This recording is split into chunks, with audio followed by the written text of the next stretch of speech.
Selamat malam teman-teman rekan sekalian.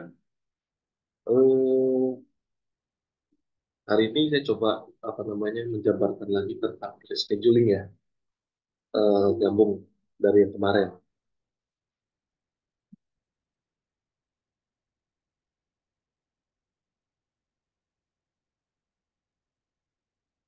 Waktu sebentar, ini ada yang harus saya setting. Atau mungkin perlu persiapan dulu? Sebentar dong, sebentar. Aman-aman. Sorry. Ya, Oke. Eh, Selanjutnya, ini sebenarnya materinya mirip-mirip, cuma kita nanti di materi ini kita ada praktek dikit lah ya. Jadi nyambungin antara materi kita yang kemarin yang RAB dan schedule itu kita sambungkan gitu. Gimana hubungan, jadi kita tahu hubungan dari RAB sampai ke schedule itu seperti apa. Jadi mudah-mudahan waktunya cukup, jadi kita bisa praktek gitu. Oke. Ini recall yang kemarin lagi ya. Jadi project project scheduling step ini kira-kira seperti ini tahapannya. Jadi creating the project scheduling, terus determine activities atau pembuatan apa namanya itu WBS ya, work breakdown system. Jadi kita akan analisis project scope-nya, terus dipecah lagi menjadi sub sub item yang lebih besar, dipecah lagi jadi item-item yang kecil yang lebih detail. Nah, terus lagi kita melakukan determine resource, material-material apa saja yang diperlukan, dibutuhkan dalam project itu, jadi kita bikin list supaya lebih mudah ya. Jadi kita bikin listnya materialnya apa, orang yang dibutuhkan itu apa aja, equipmentnya apa aja. Terus determine activity duration, ini ukur work period ya, work period atau durasi kerja itu. Terus determine dependencies, jadi kita pelajari dokumen, relationship, peraturan-peraturan yang ada, terus melakukan analisis, sequence, duration, resource, requirement, and scheduling constraint, create the project schedule. Jadi kita ngolahnya di sini. Setelah ini semua kita olah, baru terakhir monitor and controlling. Jadi project schedule itu semuanya dikontrol dan monitor selama pengerjaan project. Seperti itu. Nah, terus ada tahapan scheduling. Saat menyusun project schedule, maka ada beberapa tahapan yang harus dilakukan sehingga schedule yang dibuat menjadi rasional dan dapat dipertanggungjawabkan. Nah, di sini ada 5 tahap ya. Yang pertama itu owner estimate. Jadi RAB ini menjadi baseline atau dasar dari pembuatan schedule pekerjaan. Jadi kita bikin RAB dulu. Karena kan itu di dalam RAB itu terdapat item-item kerja yang pertama, ya kan? Setelah itu di situ juga terdapat apa namanya eh, durasi waktu gitu kan. Jadi durasi waktu pekerjaan kira-kira berapa, apa aja, seberapa rumit, kebutuhan resource-nya apa. Terus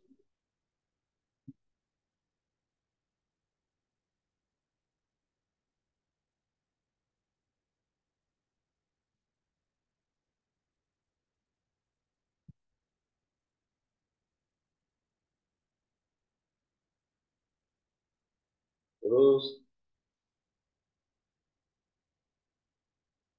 nah dari owner estimate ini setelah yang kita jadikan baseline, terus kita mulai tuh mungkin owner di RAB kadang-kadang kan ada RAB-nya dia umum ya pekerjaan. Jadi nggak semua owner estimator itu bikin RAB itu detail. Jadi umum. Nah, selanjutnya itu kita melakukan tahapan kegiatan. Jadi tahapan kegiatan itu WBS-nya dijabarin lagi tuh. Dijabarin lagi. Diperdalam. diperdetil, gitu ya, diperdetil. Nah, setelah itu tahapannya seperti apa sequence-nya dari si item kerja itu. Mana yang duluan, mana yang belakangan, mana yang harus sama-sama, mana yang harus finish duluan. Itu udah kita jabarkan.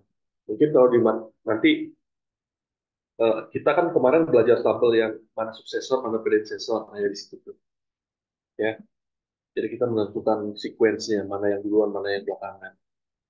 Nah, selanjutnya itu ada analisa produktivitas. Nah, jadi kita melakukan analisa produktivitas DM dan alat sehingga dapat mengetahui kebutuhan durasi waktu setiap kegiatan. Nah, kan kemarin juga udah sempat saya jabarkan perihal caranya ngitung ya,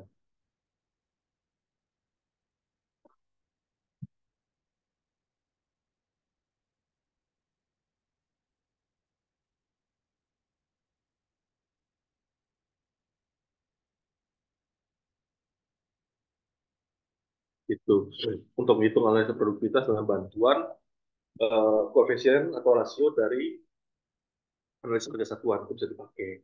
Atau kalau misalnya pun kita punya pengalaman atau memperhatikan di lapangan kemampuan suatu tim tukang gitu ya, mandor, tukang, kepala tukang, itu dalam satu tim, produktivitasnya berapa lama dalam mengerjakan suatu konten juga boleh dipakai.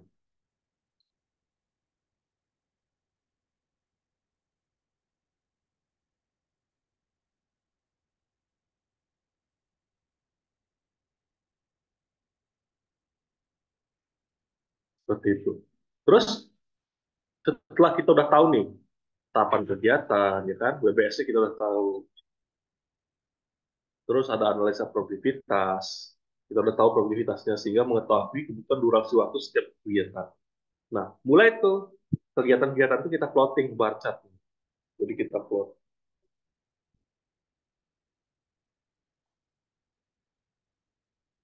seperti itu. Nanti kita plotting-plotting bar chartnya. Kita posisikan mana yang duluan, mana yang belakangan, itu sesuai dengan tahapan kegiatan yang kita bikin ya, sequence yang tadi itu. Jadi kita plotting, mulai plotting dengan alur logika dan ketentuan yang berlaku pastinya. Nah, selanjutnya adalah pembuatan kurva S, yaitu membuat kurva S sebagai kontrol dari progres pekerja.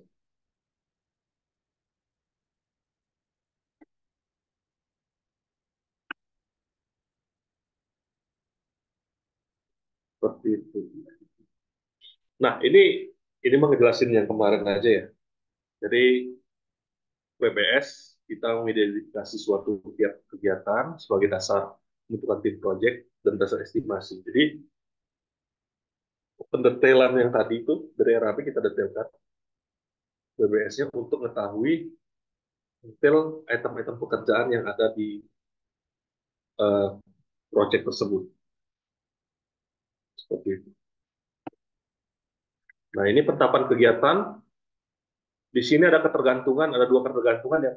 Kegiatan satu ketergantungan alamiah dengan ketergantungan sumber daya, di mana kalau ketergantungan alamiah ini disebabkan oleh sifat-sifat itu sendiri, misalnya pemasangan pom wok balok dilaksanakan setelah pemasangan peranca. Karena meskipun tersedia cukup sumber daya, bila peranca belum selesai pemasangan, maka pelaksanaan pekerjaan pom wok belum bisa dilakukan. Jadi sesuatu yang nggak boleh di switch atau di skip tahapannya gitu. Jadi memang ya peranca dulu baru pom wok, nggak mungkin pom wok dulu baru peranca. Gitu. Jadi itu ketergantungan secara alamiah. Yang kedua juga ada ketergantungan secara sumber daya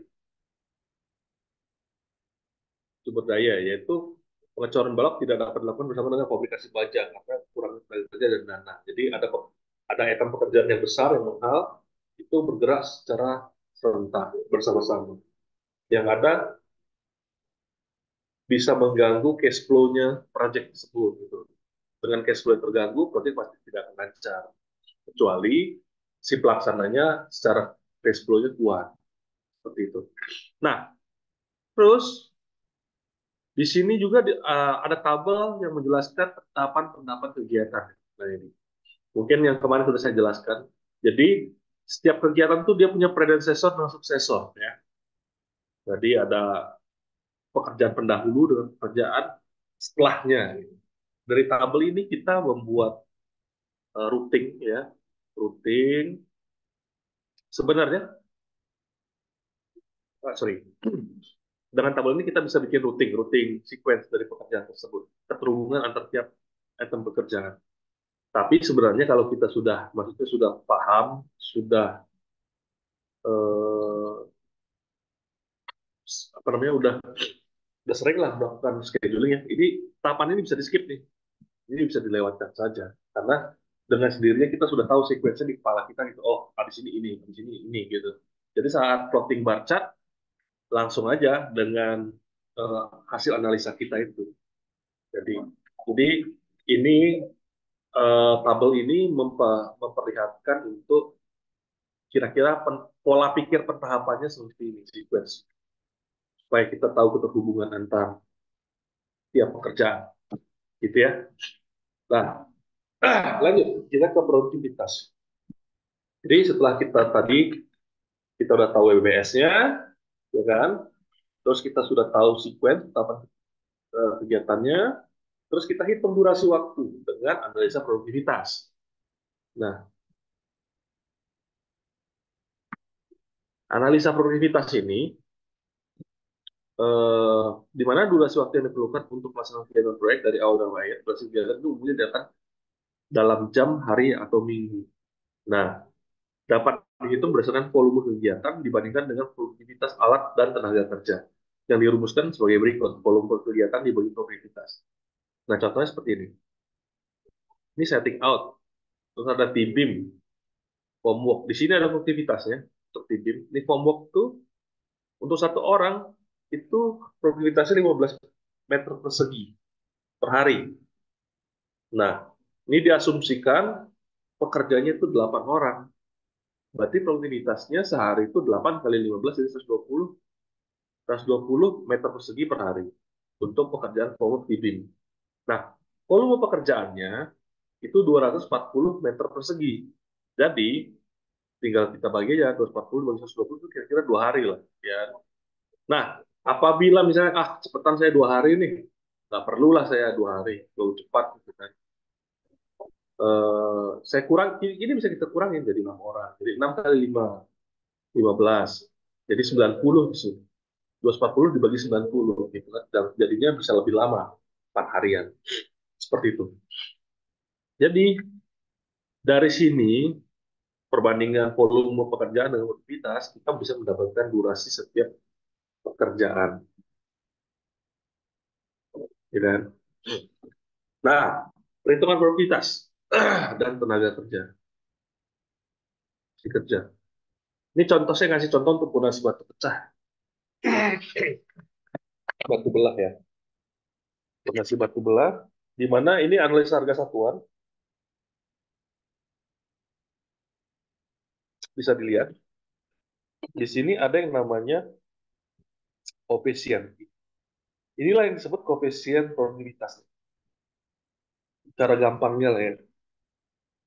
Koefisien produktivitas. Misalnya contoh volume pekerjaan itu 4,5 meter kubik. Jumlah tenaga kerja 2 orang tipe pekerja. Koefisien 1 dikit. Terus kita mau nanya, ini kan kita asumsi nih, jumlah tenaga kerja 2 orang. Ini masih asumsi kita lah ya. Masih asumsi kita. Terus kita lihat di sini koefisien tenaga kerjanya untuk pekerja itu 1,5. Kita ambillah koefisien K 1,5. Nah, kapasitas produksi adalah 1 dibanding K. Jadi 1 dibagi 1,5. Jadi produktivitas satu orang pekerja itu 0,667 meter kubik orang per hari. Seperti itu. Nah, total kapasitas produksi, yaitu kapasitas produksi yang 0,0667 meter kubik orang per hari ini, dikali jumlah orang yang kita asumsikan. Jadi totalnya kapasitas produksinya 1,334 meter kubik per hari. Nah, durasi waktu pekerjaan adalah volume pekerjaan dibagi total kapasitas produksi. 4,5 dibagi 1,3. Jadi, kebutuhan waktu pekerjaannya dengan 2 orang tukang, sorry, 2 orang pekerja, itu 4 hari. Nah, si 4 hari ini, si 4 hari ini kan baru untuk pekerja ya. Terus kita harus ngitung nih, tukang batu berapa, kepala tukang berapa, mandor berapa. Nah, tukang batu itu kita ngitungnya seperti ini, perbandingan pekerja dengan tukang batu. Yang kita bandingkan tuh coefficientnya. Jadi, seperti ini, coefficientnya pekerja 1,5, coefficient tukang batu 0,75. Jadi kita bandingkan aja. Jadi 1 banding 0,5. Jadi untuk satu tukang sama dengan setengah tukang batu. Jadi apabila dua pekerja, itu. Jadi 4 hari itu dengan tim satu orang tukang batu, 2 orang pekerja, 1 orang tukang, 1 orang mandor. Kira-kira seperti itu.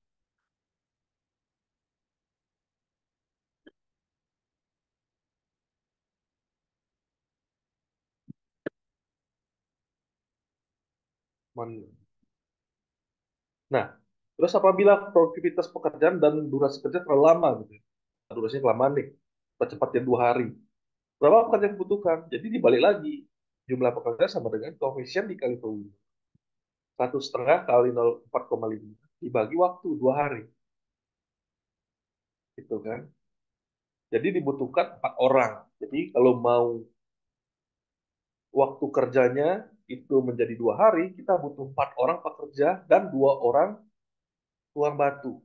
Jadi totalnya 6 orang satu tim. Karena kan kalau kepala tukang dengan apa itu mandor tuh kan kadang-kadang dia menghandle banyak pekerjaan secara waktu yang bersama-sama ya. Jadi kita hitung yang utamanya aja dulu. Gitu.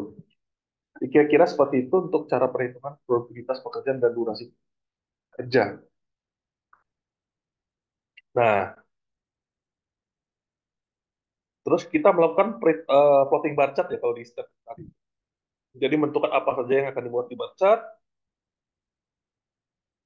melakukan perkiraan durasi, udah tadi kita caranya dengan analisa probability, terus menentukan keterkaitan tahapan antar kegiatan, sudah juga yang tadi. Selanjutnya adalah melakukan plotting bar pada bar chart. Nah, jadi nanti kita plotting. Nah, terus ini eh, apa ya? Pola logika ya, logika dari keterhubungan antar suatu pekerjaan. Ini saya pakai di yang PDM ya, soal yang PDM agar lebih mudah dimengerti ya. Ah, di sini kan dia ada kelihatan suksesnya. Di sini ada empat logika ya.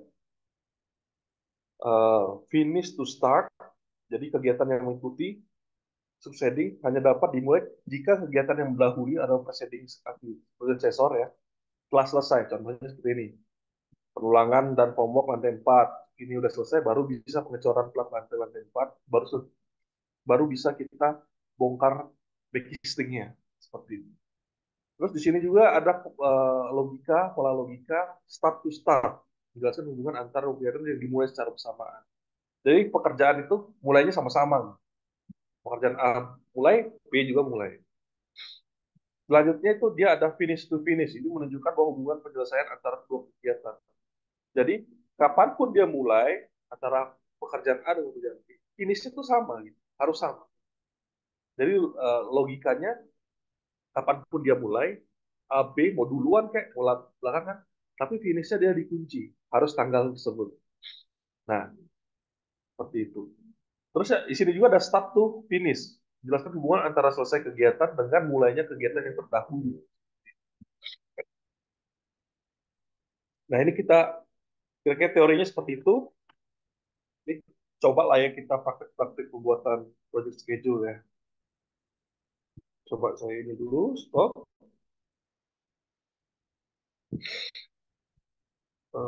Share screen.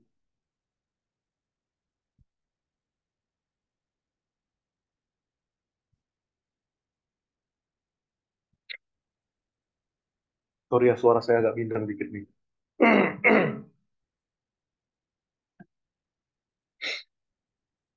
Kelihatan ya?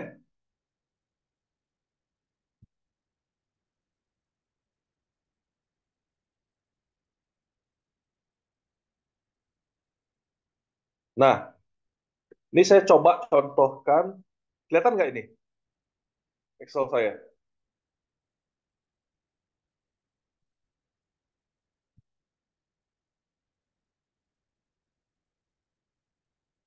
Oke. Jadi kita contohkan ah, ini pekerjaan fondasi dan struktur perumahan, ya. Rumah lah ya kira-kira ya. Jadi eh,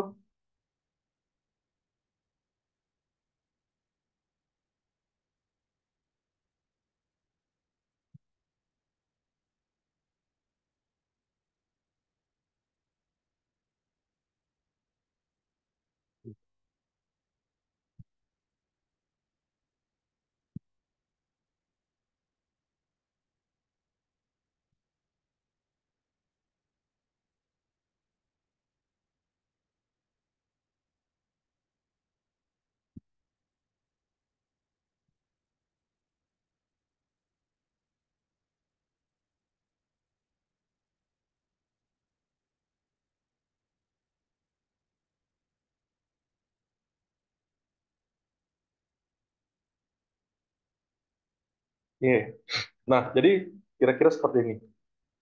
Nah, kita mau rencananya kita bikin fondasi lah, fondasi sama struktur sampai dak lantai dua lah, jadi biar mempersingkat waktu. Nah, pertama itu kan kita bikin yang namanya WBS. Nah, jadi WBS itu seperti ini.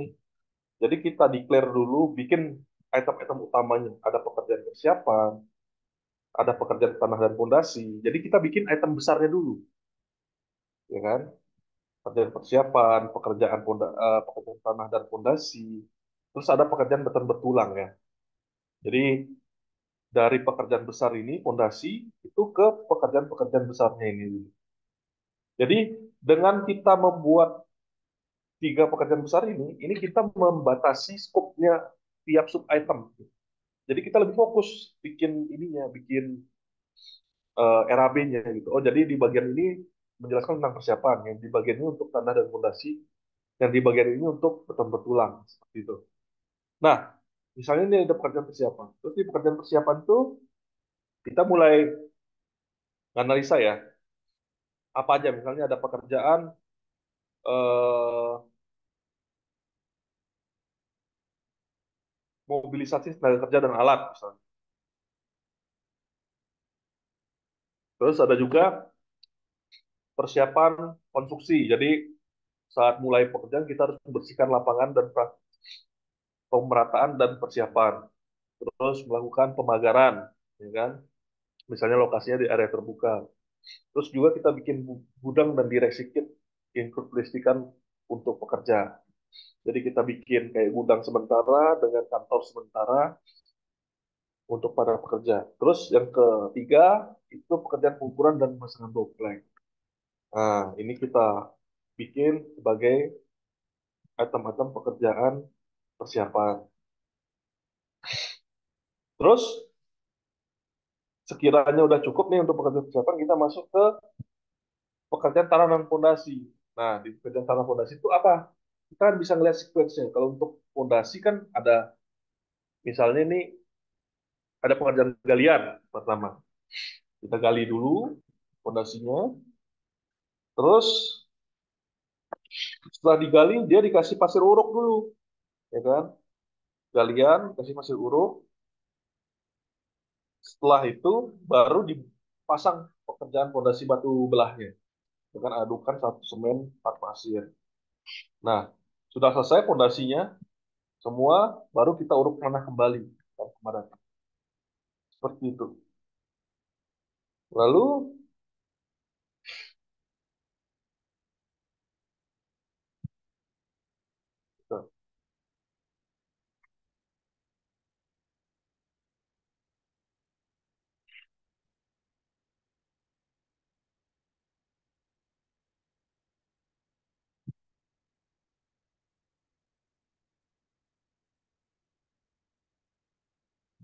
seperti itu.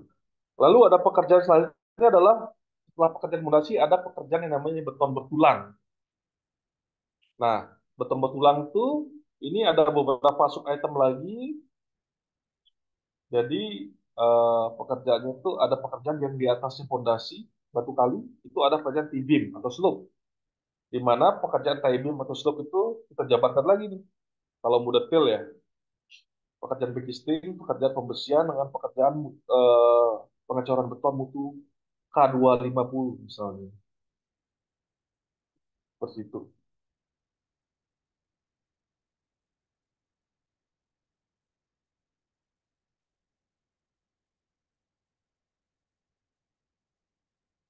Bentar ya.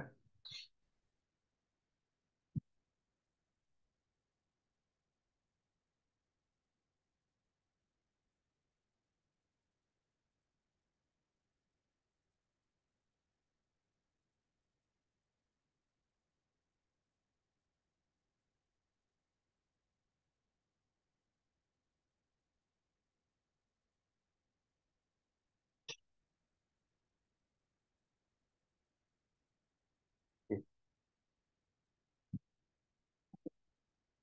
Terus setelah pekerjaan T-beam, itu ada pekerjaan kolom struktur lantai satu.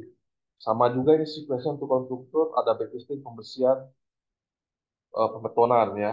Selanjutnya setelah itu, setelah kolom struktur, itu ada balok struktur. Balok struktur lantai dua, ada backing, pembersihan, dan beton mutu K250. Dan pekerjaan plat struktur, backing, pembersihan,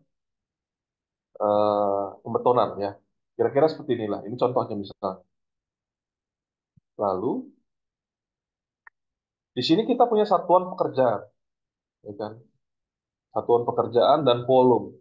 Nah, dari volume ini, ya kan? Ini kita hitung yang saya pernah cerita tentang volume calculation sheet. Jadi kita hitung dengan volume calculation sheet, detailnya. Jadi volume-volume ini yang kita hitung dari berdasarkan dengan gambar, gambar detail yang kita hitung dengan menggunakan volume calculation sheet, gitu ya. Dapatlah kira-kira volume ini. Ini nggak saya jabarkan volumenya dari mana, karena ini kan contoh aja ya. Tapi ada baiknya kalau untuk perhitungan volume dia pakai volume calculation sheet. Nah, terus kita punya harga satuan. Nah, harga satuan ini kita dapat dari analisa harga satuan. Misalnya mobilisasi tenaga kerja, kalau ini asumsi lah ya, kira-kira 1 juta, 1 juta. Ini misalnya kita asumsikan juga, sorry, ini 2 juta, ini 1 juta. Nah, terus ada pemagaran dan penutupan lokasi dengan pagar seng. Ini dia ada di analisa harga satuan, gitu ya.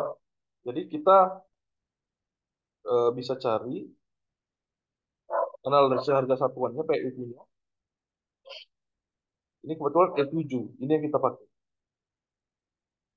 Ya, ini kita pakai pembuatan pagar sementara dari seng gelombang tinggi 2 meter. Itu di harganya per meter lari 423.492. Nah, itu dari analisa harga satuan H61. Satuan H. Nah, ini analisa harga satuannya nih. Pembuatan 1 meter pagar sementara seng gelombang tinggi 2 meter. Nah, analisa harga satuan ini bisa kita lihat dari SFI-nya PU. Analisa harga satuannya PU bisa, SFI juga bisa. Nah, itu tinggal kita masukkan apa namanya? eh, Nanti kita yang kita dapat tuh yang bagian ininya nih. Ini yang kita dapat, ya kan? Terus yang bagian harga satuannya ini yang kita masukkan nilainya. Dari mana harga satuan nih? Yang saya pernah cerita, yang pernah saya eh, apa namanya terangkan waktu materi RAB. Jadi harga satuannya itu kita dari survei tenaga kerja tuh harga satuannya berapa, tukang kayu itu berapa per harinya. Ini kan ada satuannya nih, OH, orang hari. Nah, dolker kayu misalnya satu batangnya berapaan harganya. Semen Portland per kilonya berapa, gitu kan. Jadi ini kita isi, dapatlah harga sejumlah satuan, terus dapatlah kita harga satuan untuk pembuatan 1 meter lari pagar sementara. Seperti itu. Angka ini yang kita masukkan ke dalam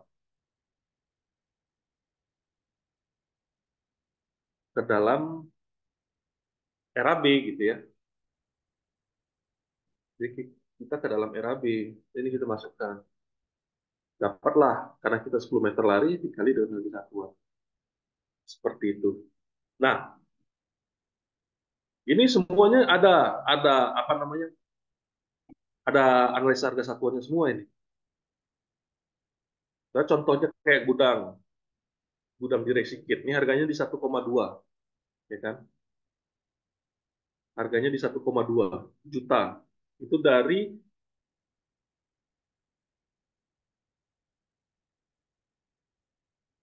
ini kode ini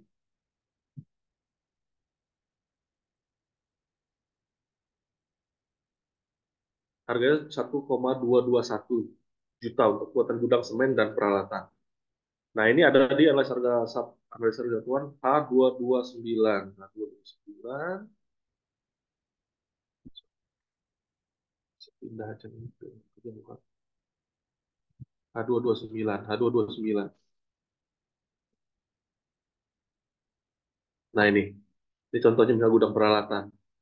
Sama kayak tadi, yang ini kita pakai, ini yang kita isi. Ini kita isi harga satuan. Dan seterusnya dan seterusnya. Akhirnya kita dapatlah semua item ini punya harga satuannya sendiri-sendiri gitu ya. Harga satuannya sendiri-sendiri. Setelah itu kita jumlahkan totalnya, dapatlah RAB-nya kira-kira segini. Ada PPN 11% nih ceritanya. PPN 11%, sekarang PPN 11%. Ya total project adalah 314 juta. Itu kira-kira. Jadi untuk pekerjaan, untuk contohnya untuk pekerjaan dan struktur rumah, itu biayanya di 314 juta. Seperti itu. Nah, setelah ini, RAB ini udah jadi kan. Nah, itu kan kita melakukan pentahapan kegiatan ya. Nah, ini keluar tabelnya nih, pentahapan kegiatannya. Jadi mulai pertama itu adalah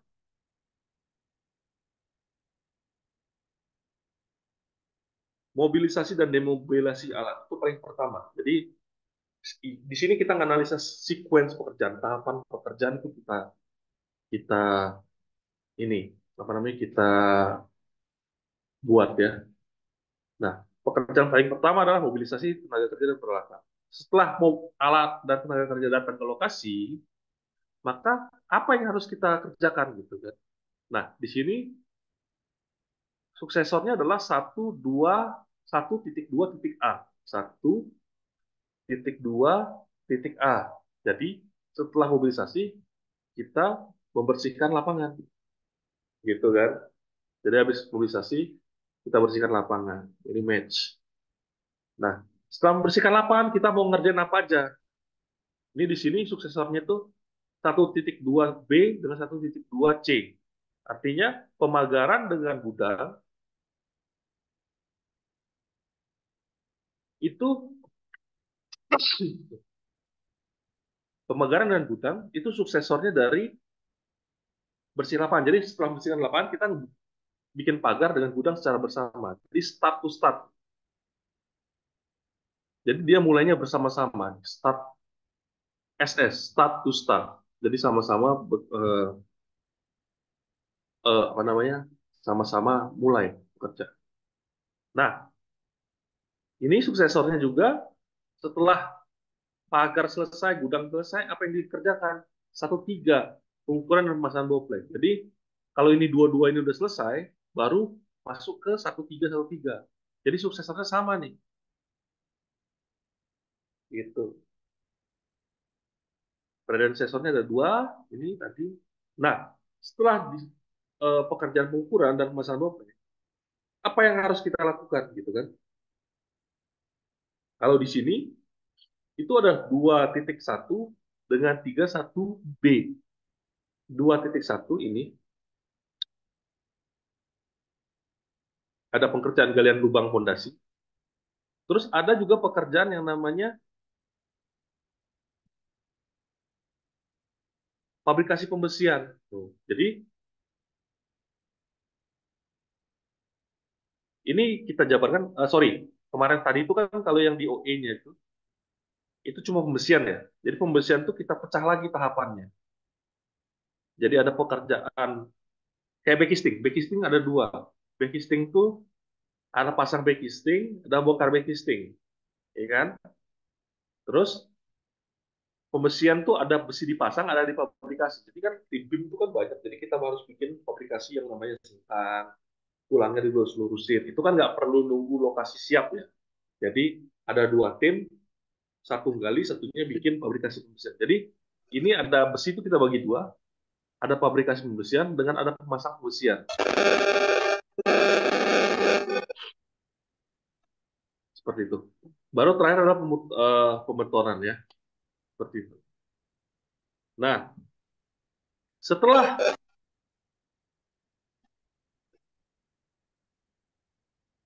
setelah tadi pengukuran dan masa bopleng, itu suksesornya itu galian pondasi. Jadi ada dua tim nih kerja. Satu tim yang gali pondasi batu kaki, satu tim yang fabrikasi pembesian. Ini gimana ya?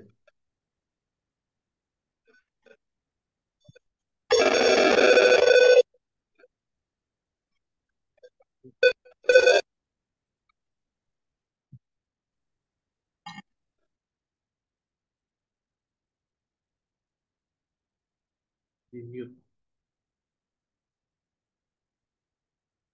Oke, lanjut dulu. Nah, jadi ada dua tim nih. Gali lubang pondasi sama fabrikasi pembesian. Itu. Nah, si galian lubang ini, pondasi, suksesornya apa? 2A, bikin pasir uruk. Jadi, dari habis gali pondasi, kita bikin pasir uruk di bawah pondasi. Lalu, suksesornya itu pekerjaan pondasi. Seperti tadi contoh ya. Ini pekerjaan pondasinya, pondasi batu belahnya selesai, baru suksesornya urukan tanah diuruk kembali. Jadi, pondasinya selesai, kita uruk kembali tanahnya dan dipadatkan. Nah, setelah ini selesai sequence-nya, terus ada pekerjaan uruk tanah pondasi, ini suksesornya apa? 3.1A. Jadi ada 3.1A. Pemasangan backisting karena pondasinya udah selesai, jadi kita mulai pasang backisting di BIM. Nah, ini kita pasang nih. Ini suksesornya nih, urukan tanah. Nah, si pabrikasi pembersihan udah duluan ya tadi. Nah, terus suksesornya dua apa namanya pemasangan backisting itu apa? 3.1C. Jadi pemasangan pembersihan. Nah, suksesornya pemasangan pembersihan. Nah, si pembersihan ini ya, dia punya suksesor. Sorry, si pembersihan ini punya predesesor. Predesesornya ada dua. Satu, back. Jadi kita bisa pasang besi kalau backistingnya kan 31A, pemasangan backisting. Itu udah selesai dipasang. Terus yang ketiga, yang kedua, 31B. Besinya sudah selesai difabrikasi, baru bisa kita pasang besiannya. Gitu. Ya logika sederhananya seperti itu. Nah, kalau ini kayak pembesian, fabrikasi pembesian nih, suksesornya ada tiga nih, kita asumsikan. 31C, 31C itu pemasangan besi, 32B, 32B itu fabrikasi pembesian untuk kolom struktur, dan, sorry, 32B betul, dengan 3B fabrikasi untuk balok beton. Jadi diasumsikan setelah selesai, jadi tim yang ini istilahnya nih mungkin kayak tim satu lah ya. Ini tim satunya untuk khusus fabrikator nih, fabrikasi besi. Dia selesai bikin besinya untuk T-beam, dia ngerjain besi-besi untuk kolom, balok, sama kolom, balok, kolom sama balok gitu lah ya. Kolom sama balok struktur lantai satu dan lantai dua. Itu mulai mereka fabrikasi gitu.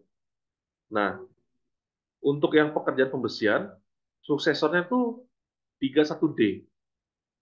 31D itu dikecor ya pasti ya. Jadi backcasting sudah selesai, pemasangan besi sudah selesai, kita cor lah. Setelah kita cor, kita bongkar backcastingnya, ya kan? Jadi 31E ini sequence-nya, ini suksesornya. Nah, setelah bongkar backcasting T-beam, itu suksesornya itu adalah 32A. Jadi pemasangan backcasting untuk kolom lantai satu, gitu ya. Jadi ini sequence dari sini ke sini, gitu ya. Dari sini ke sini. Nah, selanjutnya sama nih. 31A suksesornya 32C. 32C itu jadi pemasangan pembesian. Jadi kalau backcasting selesai dia masang besi. Fabrikasi tadi predecessornya udah tahu dia selesai T-beam sama 32C. Jadi setelah setelah fabrikasi selesai baru dipasang besinya. Terus habis itu suksesornya dicor sama semuanya. Jadi ini sequence-nya sama semua nih, mirip dengan yang Fajan T-beam, bisa dilihat. Nah, setelah dibongkar normal T1, dia baru ke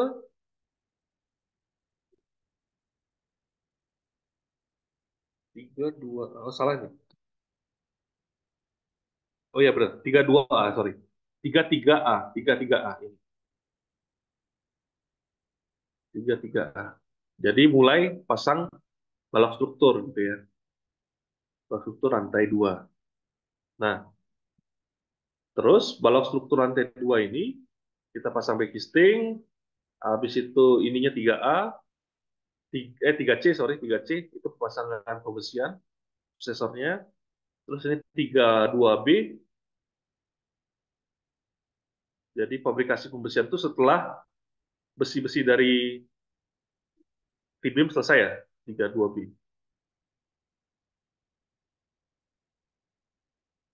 Sorry, besi dari kolom selesai. Besi dari kolom selesai. Terus ini ada 3C, itu adalah pemasangan pembesian. Jadi ini predecessornya. Setelah pemasangan pembesian itu dicor. Tanda cor, terus mutu. Ini suksesornya bongkar backcasting ya sama. Nah, ini yang plat struktur lantai 2, ini predecessornya sama-sama 32i. Jadi backcastingnya si balok dengan plat itu kan mau nggak mau harus sama-sama dikerjakan. Nggak mungkin bisa balok dulu, plat dulu gitu. Karena kan mereka bentuknya kan monolit ya. Kalau untuk struktur lantai 2 dak gitu ya. Jadi balok dengan plat itu bergabung jadi balok T atau monolit gitu ya.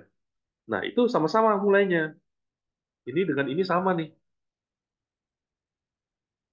Mulai sama, startnya sama harus. Terus sama pembesiannya itu sekuensinya mirip lah dengan yang struktur lantai 2. Nah, terus pengecorannya dia 1 4C. 3 4C, sorry, 3 4C. 4C itu dia pasang besi. Dengan, sorry ini kurang ya. 3 3 C. Jadi kalau pembesiannya balok itu selesai, pembesian balok dengan pembesian plat selesai, itu baru bisa ngecor. Jadi saling terhubung. Jadi kalau baloknya selesai, platnya juga harus selesai. Baru ini dicor. Jadi sama-sama dicor. Waktu pengecorannya sama. Gitu ya. Terakhir itu bongkar backlistting. Habis itu pekerjaan selesai. Jadi kira-kira sequence seperti ini. Nanti saya coba kerjakan di Microsoft Project juga. Sudah selesai kita mapping pekerjaan, nah kita melakukan analisa produktivitas. Nah, analisa produktivitas itu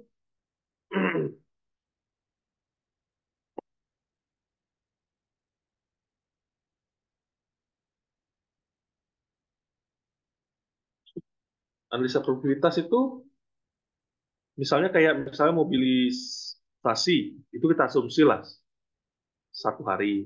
Nah, ini membersihkan lapangan itu kita asumsi 1 hari lah misalnya. Terus untuk pemakaran 10 meter lari. Produktivitasnya itu di sini saya tulis 15 ya. 15 meter lari per hari dengan jumlah pekerja 10 orang. Dari mana ini? Dari analisa produktivitas. Nah, ini kayak pemugaran sek. Nah, di sini saya punya koefisien ya. Ini koefisien tenaga tukang kayu, pekerja tukang kayu, tukang mandor. Koefisiennya dari mana? Dari si analisa harga satuan ini. Nah, ini nih saya ambil nih.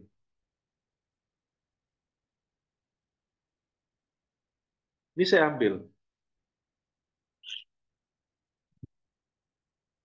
ya. 0,2, 0,4, 0,02, 0,20. Nah, gitu. Lalu,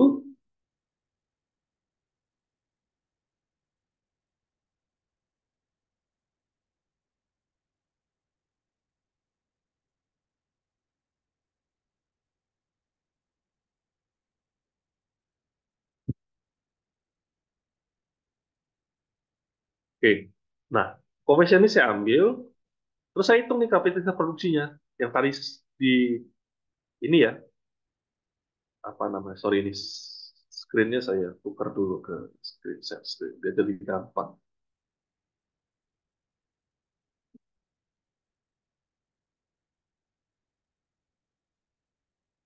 Nah,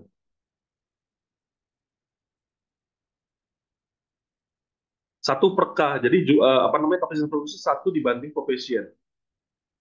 Nah, ini satu dibanding koefisien. Jadi karena ini 0,2 dibagi satu dibagi 0,2. Jadi kapasitas produksi untuk pekerja, untuk pembuatan pagar, itu 5 meter lari per orang.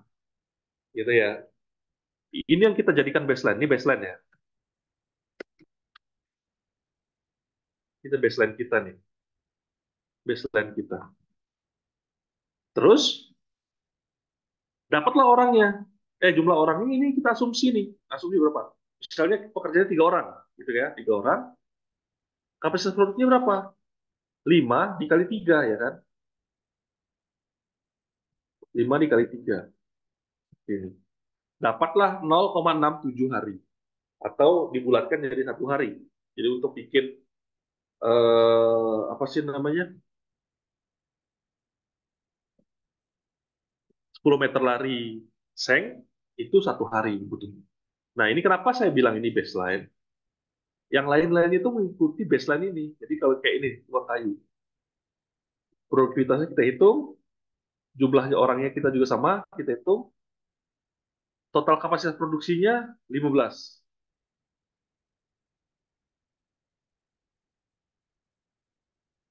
hari.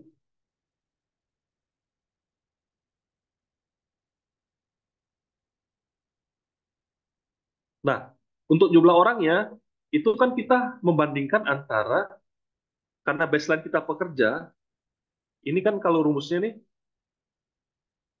si pekerja apa no sorry sorry tukang kayu dibagi pekerja dikali dengan jumlah orangnya. Jadi ini tukang kayunya dibutuhkan 6 orang, gitu ya. Dibutuhkan 6 orang. Jadi perbandingan ini tukang kayu dibanding pekerja dikali 3 orang, gitu ya. 3 orang. Dapatlah 6 orang. Jadi satuan kapasitas produksi ini sama-sama tetap 15 hari. Jadi kita bisa tahu itu. baseline-nya seperti itu. Nah, dan yang ini kita saling terhubung sama nih si kepala tukang 0,002 dibandingin aja 0,02 dibagi 0,2 dikali 3. Jadi semuanya baseline-nya si pekerja ini. Ini baseline kita. Baseline. Jadi kalau misalnya di Excel seperti ini, sudah gabung seperti ini, enak.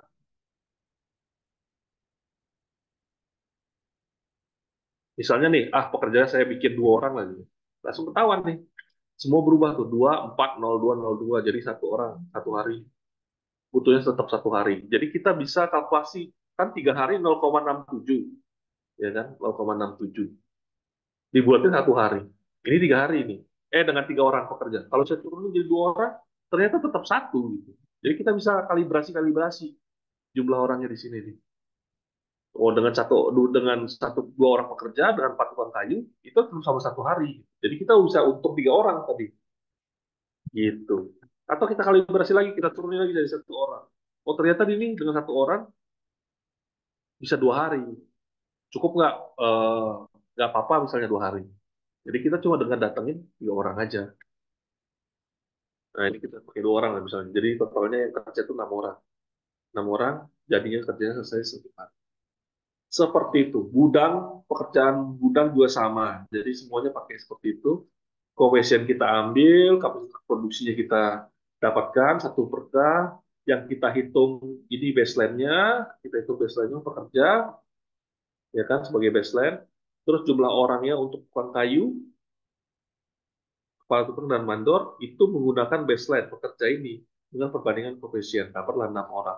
Balik lagi sama ini, misalnya saya turun jadi 2, 4,5 hari ternyata. Waktunya 4,5 hari, dibuatkan 5 hari. Gitu. Jadi kalau dengan ini dua nih, pekerja tukang kayu 2 orang, 2 orang, 24 nih. Jadi kan ini kalau diperhatiin,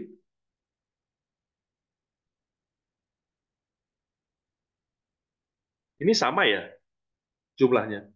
Kan kalau kayak kepala tukang sama mandor ya 1 orang 1 orang lah ya.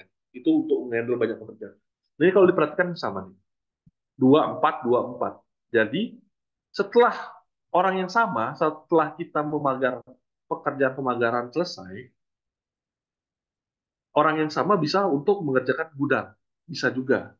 Tergantung sequence pekerjaan kita. Kalau misalnya sequence pekerjaan kita ini pemagaran dengan gudang itu bersama-sama, itu beda tim. Jadi karena ini cuma 1 hari kita analisa, sequence kita ubah. Boleh kita ubah nih. Jadi setelah pemagaran, suksesornya itu tidak, kalau pemagaran suksesornya itu 1 2 C. 1 2 C.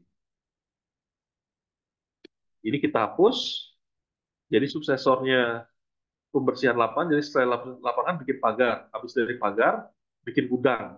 Ini suksesornya jadi 1 2 C. Ini juga diubah nih, 1 2 C. Nah, jadi ini sequence-nya, ini selesai, baru ngerjain ini, baru ngerjain ini. Nah, karena kenapa? Dari analisa problem kita lihat, ini orangnya sama nih, 24 24. Pekerja 2, tukang kayu 2. Jadi kita cuma perlu satu tim, bayar 6 orang aja, bisa ngerjain 2 pekerjaan. Seperti itu. Nah ini kita ngotak-ngatik itu seperti itu tuh, cara ngotak-ngatik. Caranya kita ngotak-ngatik, oh timnya sama nih, bisa jadi sama, ya, seperti itu. Nah, untuk pekerjaan yang lainnya sama semua, kita analisa semua dengan cara yang sama, dapatlah durasi pekerjaan. Ini durasi pekerjaannya 151, ya kan?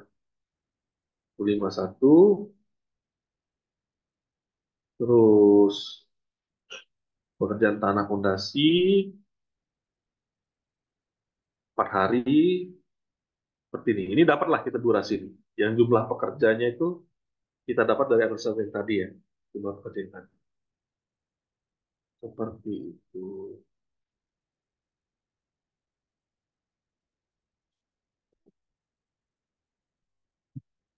Oke.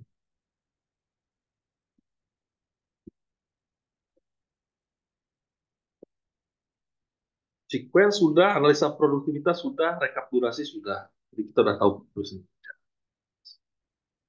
Nah,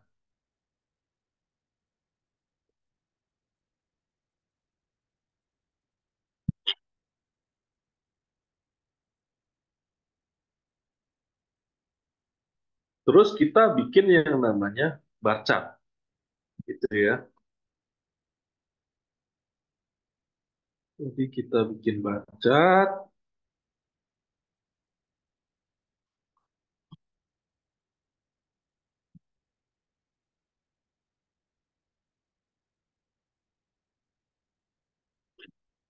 Eh, ini bar chart ini.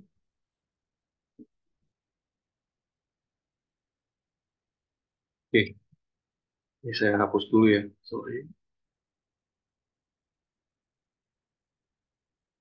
Jadi kita bikin bar chart, mobilisasi.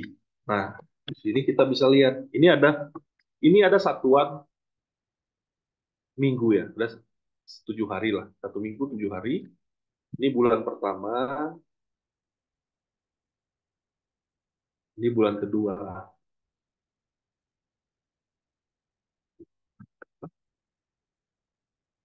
terus ini bulan ketiga. Oke, nah ini satu blok ini 1 hari, gitu ya. Mungkin saya kecilin kali ya, gitu ya.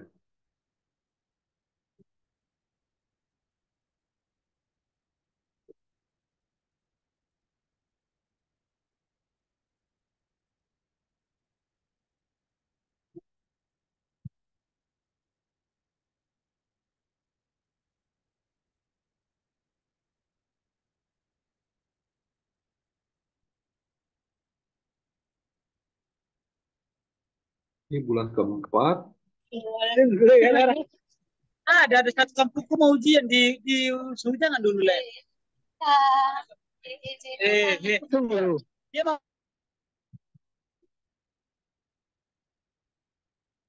gitu ya. Bulan satu, bulan dua, bulan tiga. Nah ini kita plotting budgetnya ya. Tenaga kerja dari rekap tadi, rekap durasi. Tenaga kerja itu berapa hari? Tenaga kerja itu, sorry, mobilisasi tenaga kerja dan alat 1 hari. Tahapan kegiatannya ada di mana? Kita lihat. Mobilisasi tenaga kerja dan alat itu paling pertama start. Jadi,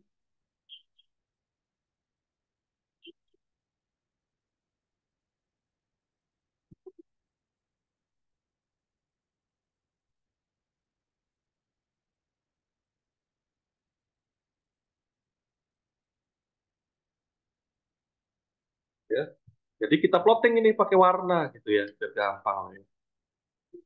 Biar gampang kita plotting pakai warna, warna janda, warna ungu, ya kan? 1 hari volumenya, atau biar enaknya gini kali ya.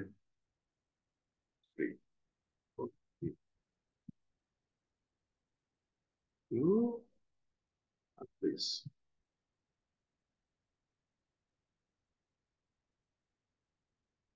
Ini biar enak nih, gampang.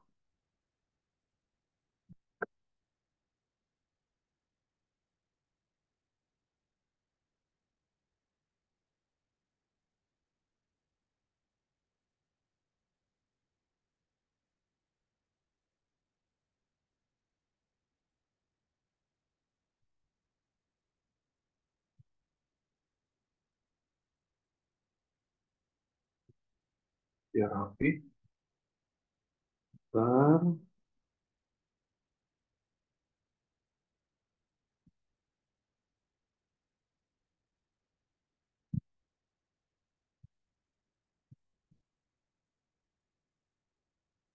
Oke, ini kita durasi.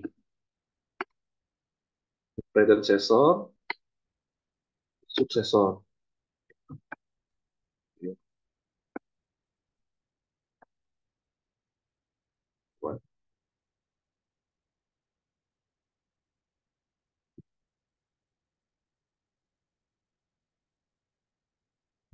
Seperti itu. Ini durasinya berapa? Kita masukkan biar gampang. Kopi aja dah.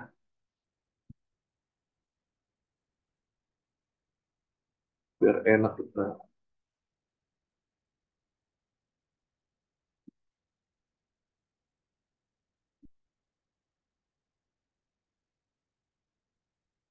Buat hari.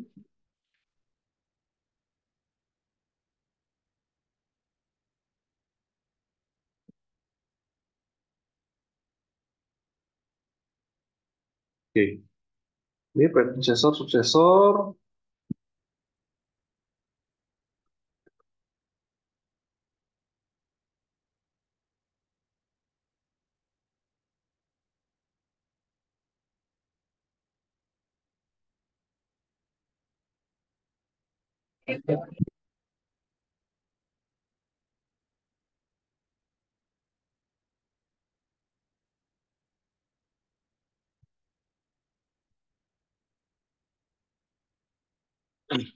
Kopi, paste, kayak tugas.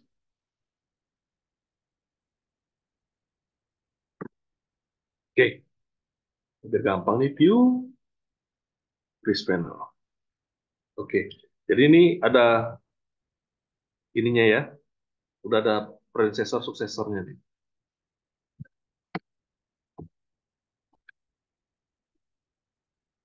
Nah, ini mobilisasi kita mulai pekerjaan paling pertama. Ini kita plot di paling pertama, di hari pertama. Nah, terus apa? 1, 2A, 1, 2A. Membersihkan dan perawatan persiapan. Ini suksesornya. Itu 1 hari. Nah, kita plot juga 1 hari. Nah, terus pemagaran lokasi seng. Itu setelah, tadi kan kita ubah ya, jadi pembersihan, setelah pembersihan lapangan ya, biar looknya sama. Ini butuhnya 5 hari. Ini kita plot 5 hari. Setelah itu, sorry, pemagaran 1 hari, sorry. Pemagaran 1 hari. Setelah 1 hari, baru 5 hari. Ini kan di sini ya, durasinya 5 hari. 5 hari. Terus pengukuran remasan bopleng setelah 1, 2C. 1, 2C. Itu 1 hari. Nah, jadi untuk pekerjaan persiapan tuh butuhnya sekitar 9 hari. Gitu. Nah, selanjutnya adalah pekerjaan galian lubang. Dia 1, 3, 1, 3. Jadi setelah pengukuran baru dia bisa galian lubang. Ini durasinya 4 hari. Kita plotting per hari, ya kan? Terus pasir uruk bawah pondasi itu 1 hari setelah galian. Terus pondasi batu belah itu 6 hari setelah pondasi. Setelah pasir uruk. Ini kita plotting. Terus pasir uruk tanah kembali setelah ini butuhnya, sorry, ini kok besar sekali. Urutan tanah kembali dan pemadatan. Oh ini sorry, ini kok 1 hari. 2 hari lah ini ya. Ini 2 hari. Ini 2 hari. 2 hari. Nah, kalau kayak urugan tanah ini, ini kan bisa sih bersama-sama ya. Jadi ini karena ini 2 hari, ini boleh aja loh kita pasangnya seperti ini. Atau jangan 2 hari lah.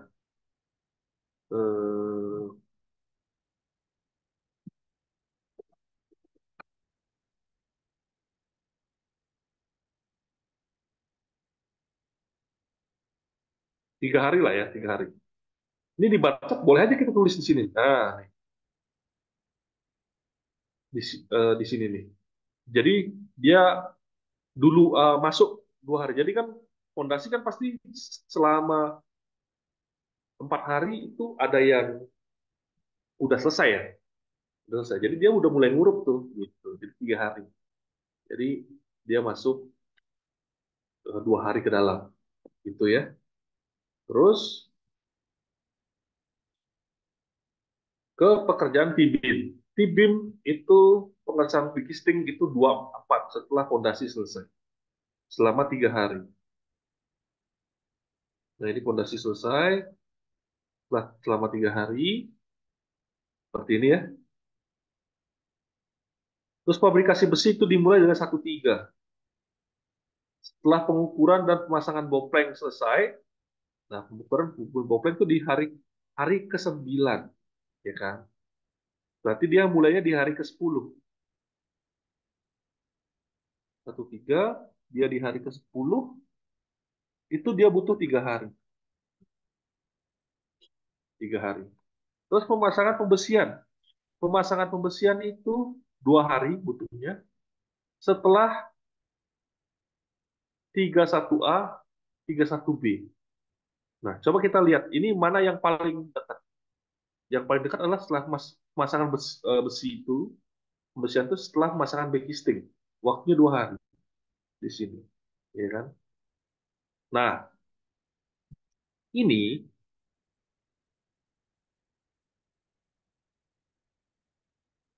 ini disebut lagging time yang saya bilang.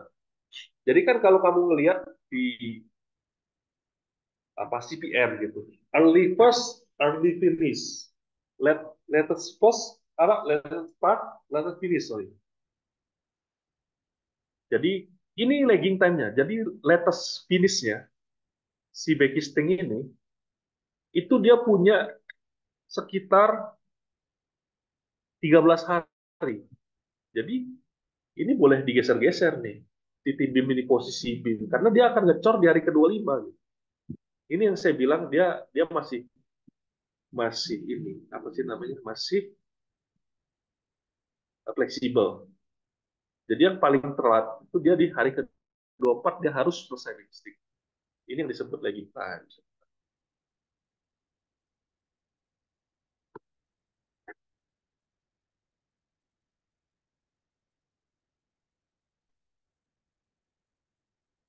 Terus setelah masa bersihan kita ngecor. Ngecornya itu 1 hari. Inilah ya, 1 hari. Terus, nah, bongkar beki stick. T-beam itu kalau di SNI itu kalau nggak salah, dia boleh dibongkar 12 jam setelah pengecoran. Jadi ini boleh dibongkar 12 jam setelah pengecoran. Oke, jadi anggaplah 1 hari. Bongkar beki sticknya 3 hari nih ceritanya. Lamaan sih. Coba lihat aja untuk si bongkar beki stick.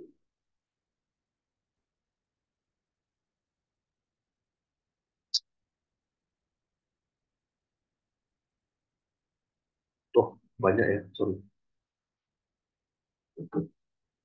Bongkar beki sticknya 3 hari. Ikutin aja lah, 3 hari. Nah, selanjutnya pekerjaan kolom struktur. Pemasangan backisting itu 1E, 31E. Setelah bongkar backisting baru kita pasang backisting 5 hari. Kita pasang backisting 5 hari.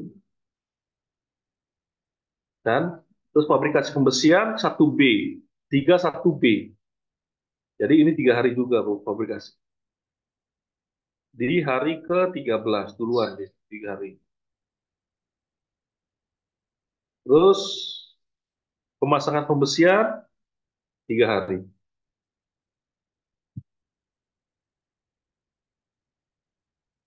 Ya kan? Terus ada pekerjaan butuh beton 1 hari. Pekerjaan pengecoran. Terus bongkar backisting ini 5 hari. Karena kalau kolom di SN itu 8 jam boleh dibongkar. Ya, di 5. Nah, lanjut kita ke balok struktur. Pemasangan backisting itu setelah 32E, setelah bongkar backisting ini baru kita pasang backisting. Ini 7 hari. Ini 7 hari. 7 hari masang backisting. Terus fabrikasi pembesian itu 32B, 32B di sini 32B dia ada 6 hari.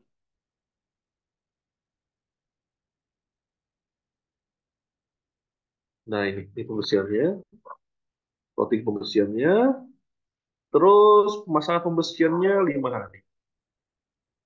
Plotting pembesiannya 5 hari, cor beton 2 hari.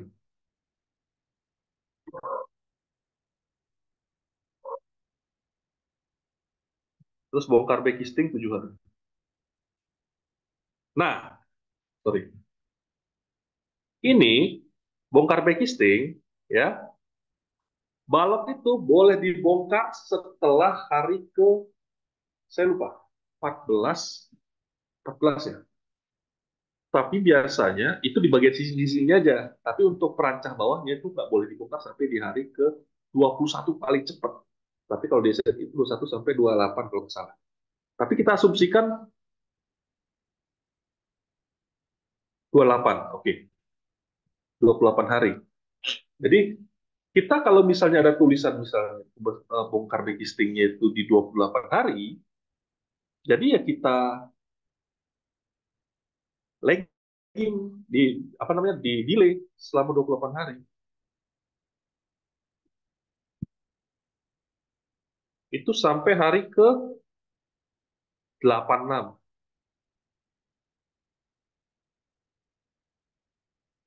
Jadi di hari ke-86 kita baru bongkar tuh registry selama 7 hari. Nah, di sini yang saya bilang ketergantungan alamiahnya. Jadi dia baru bisa dibongkar setelah 30 hari. Gitu. Ya. Ini dijeda 30 hari.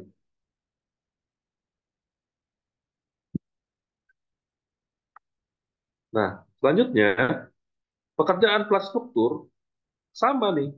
Pekerjaan plat strukturnya itu mulainya setelah 2E. 2E. Dia butuh backistingnya 9 hari.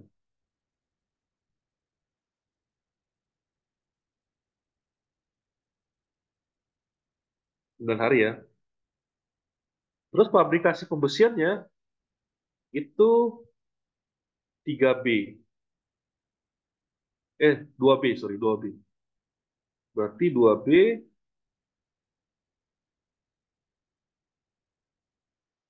yang posisinya di sini, dia butuh 7 hari. 7 hari. Jadi, balok struktur lantai 2 dengan pelat struktur lantai 2 itu samaan mulainya. Startnya sama. Terus, pemasangan pembesian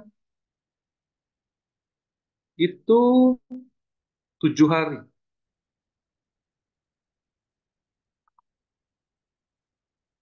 7 hari. Pengecoran beton 2 hari. Nah,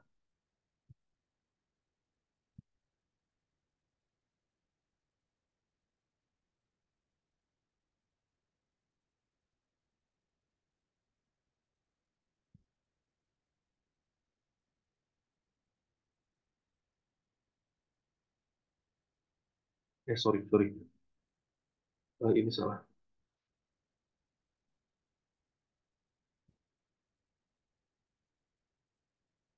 Ini 9 harinya itu mulainya di sini.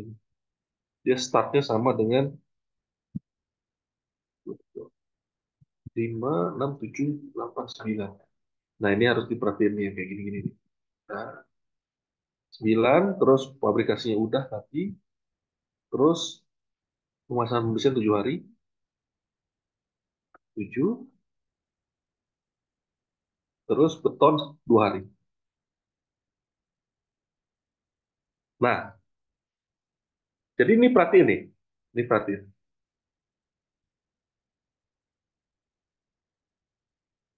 Balok dengan plat itu dicornya sama-sama. Gitu ya. Ini dicornya sama-sama. Jadi, karena dia sama-sama, ini dihilangkan. dia cornya di waktu yang sama. Hmm. Jadi dia ini ada jeda waktu 5 hari lah dari 4 hari dari selesainya si fabrikasi pembesiannya, dari pemasangan pembesian untuk balok. Jadi balok selesai, plat, cornya sama-sama. Nah, balik lagi, ini kalau dari sini berarti dia bongkar backcastingnya di hari ke-28. Itu di hari ke-90.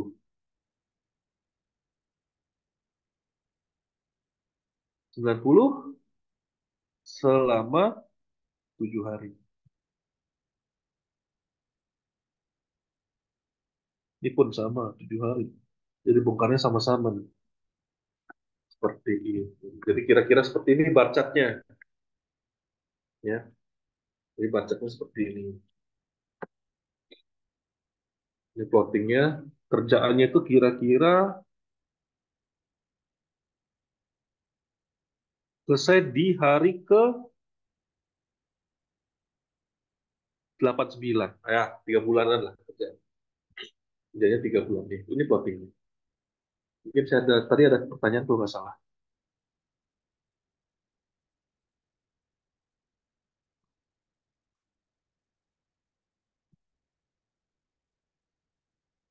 Mohon Pak, sebelumnya setelah masuk saya izin tanya, untuk penentuan jumlah pekerja setiap era pekerjaan itu bagaimana caranya? Itu trial and error aja sih, Mas. Maksudnya, kan kita tahu tuh, dengan analisa produktivitas, kita butuhnya waktu berapa lama gitu kerjaannya. Misalnya kayak kayak misalnya pekerjaan pemagaran gitu ya, pemagaran. 1 hari cukup nggak? Gitu kan. Ah, nggak perlu buru-buru. Saya pingin lebih cepat. Orangnya satu aja nih pekerjanya. Kebutuhan kayunya 2. Itu dari 2 hari. Gitu.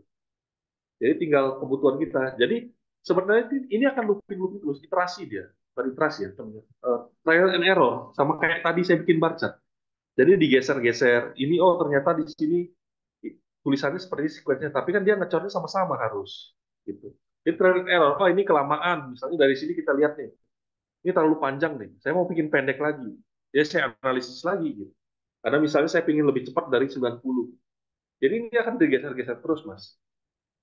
Tergantung dengan itu. Jadi plotting awalnya tuh ya eh, asumsi aja dulu. Oh, bikin gudang 5 hari cukup. Ah, kelamaan 5 hari jadi 3 hari saya naikin. Itu. Tapi nanti setelah diplotting itu kita adjust lagi. Oh ini barang terlalu lama nih. Kita harus lebih cepat gitu. Atau nggak perlu cepat-cepat kayak gini kan? Ini nggak perlu cepat-cepat nih, gitu kan? Ini nggak perlu cepat-cepat. Ada lagging time-nya. Antar aja lah. Tukangnya suruh bikin ini, jadi orangnya lebih sedikit.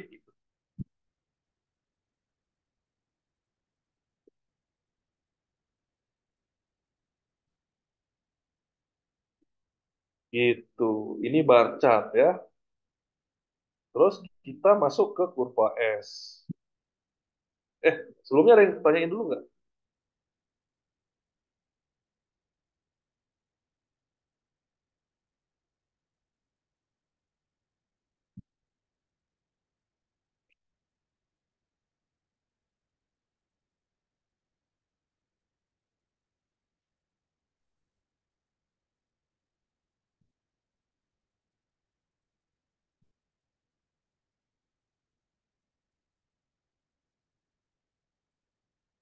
Bagaimana pendapat Bapak dengan software pemutaran Android? Ya membantu lah, Mas.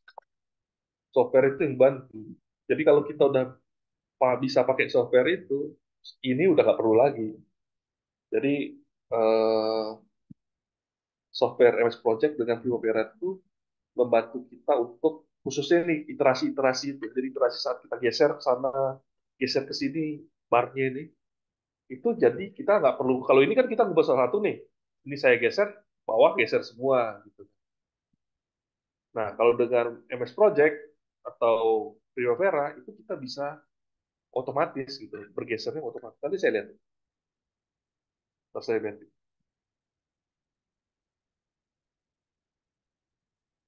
Nah, ini kita ke kurva S dulu ya.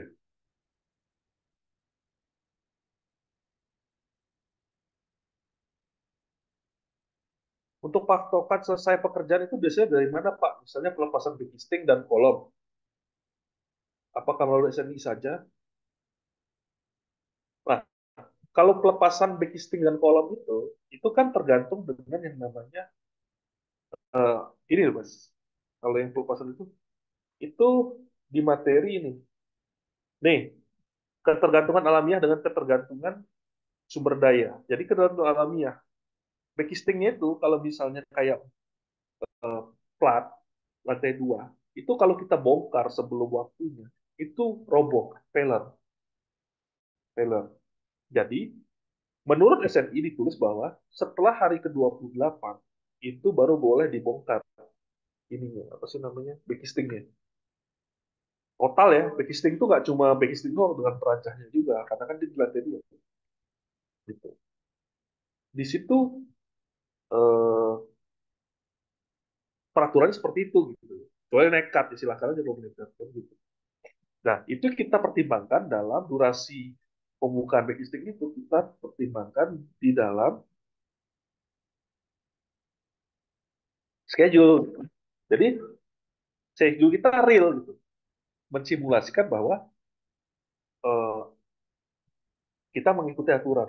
Oke.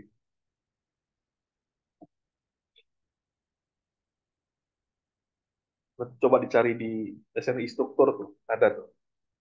Dia ada tabelnya tuh. Backlisting berapa lama, shear wall berapa lama, kolom berapa lama. Seingat saya sih 28. Kalau kolom tuh eh, 8 jam. 8 jam udah boleh. Shear wall tuh 12 jam. Tapi belum bisa dibebankan ya, cuma bongkar backlisting doang. Sama kayak ini, misalnya nih, di sini ada strukturnya lagi nih, pemasangan kolom lantai 2, gitu ya. Itu saya jeda setelah 28 hari gitu. Dia jadi sama-sama bongkar backlisting baru dia bisa pasang seperti itu. Nah, ini karena kita masuk ke kurva S, jadi kurva S itu kita bikin itu seperti ini. Ini kita view-nya kita unfreeze, kita tambah, nggak usah lah. Ini total harga, ini diubah jadi bobot. Ya, jadi ada total harga, bobot.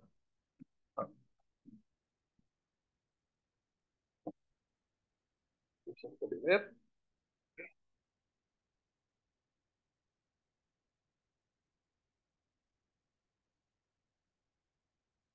Oke. Nah, ini total harganya dalam rupiah, bobotnya dalam persen. Nah, ini harganya dari mana total harganya?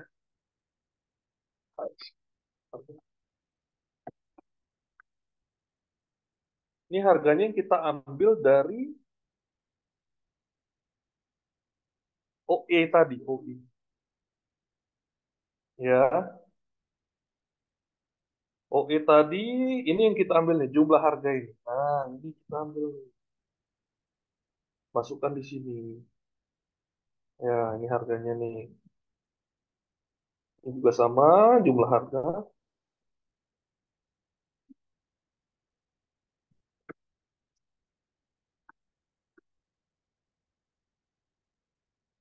Ya, terus ini,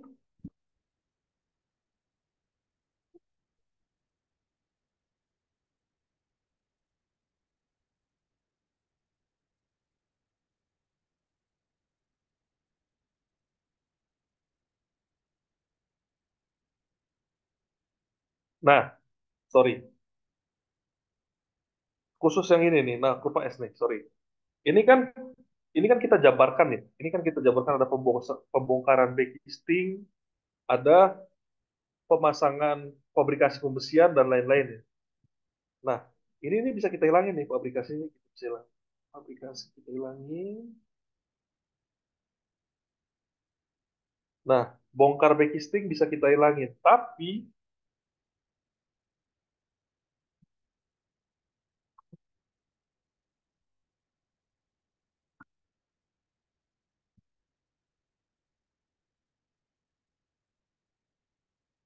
Sorry, ini publikasi pembersihan kita hilangin, delete. Terus bongkar backcasting, ini kita hilangin.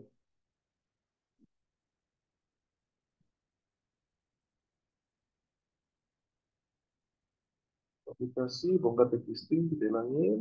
Karena dia nggak ada di item pekerjaan. Untuk plotting ini aja. Plotting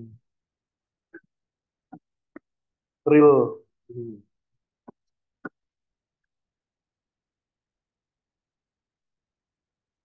Sama publikasi kita hilangin, bongkar backcasting kita hilangin.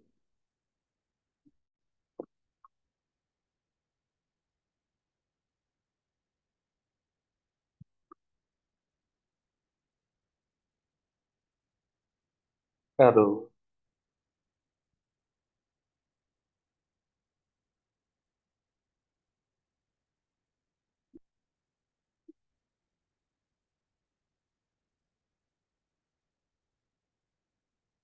Copy. Ya. Terus tadi yang kita hilangkan itu adalah pekerjaan eh, kalau publikasi present nggak usah dihitung gitu, itu kan bongkar backlisting. Ini bongkar backlistingnya itu sampai ke hari 31, 30 sorry, yang untuk di BIM.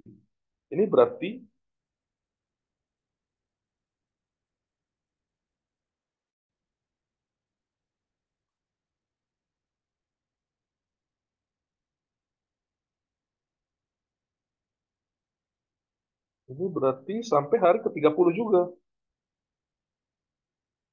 si pemasangan dan pembongkaran. Jadi pemasangan dan bongkar backlisting itu dalam satu.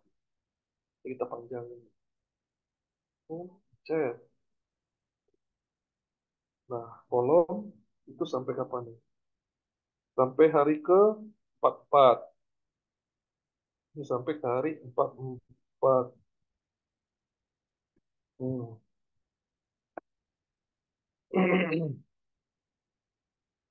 Nah, kalau struktur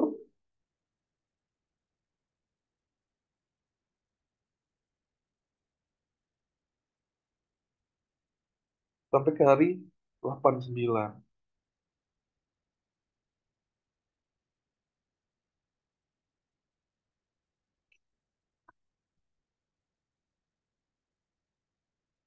Oh, ini aja deh.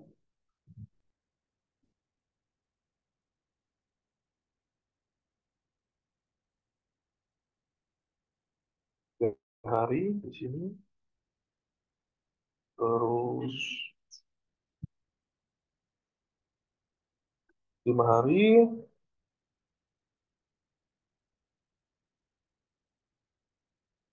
5 hari.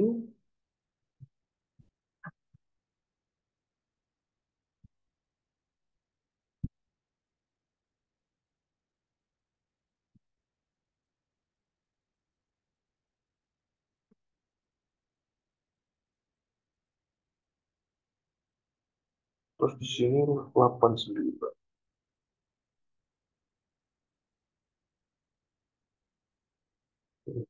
Hmm. Nah, seperti ini. Jadi itu digabung ya. Digabung. Terus yang pembersihan. Sama juga misalnya si eh, ini apa sih namanya? Si pembersihan juga mau diplotting juga boleh. Di plotting di 10, 10,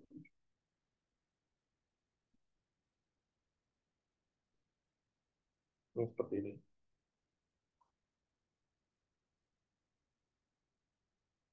Pembersihannya itu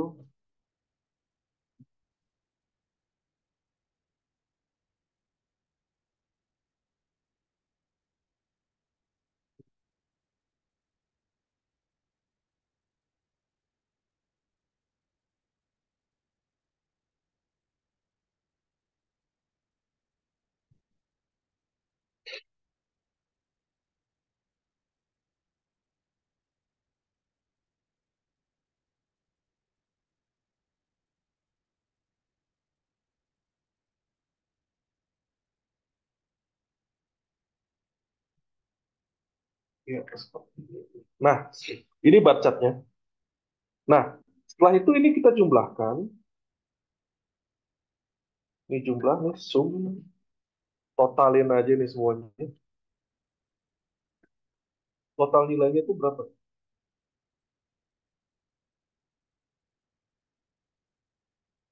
283 juta. Nah, bobotnya itu adalah ini untuk setiap nilai, ini dibagi dengan 238 juta ini. Ya. Jadilah dia persentase. Ini kita copy paste, paste,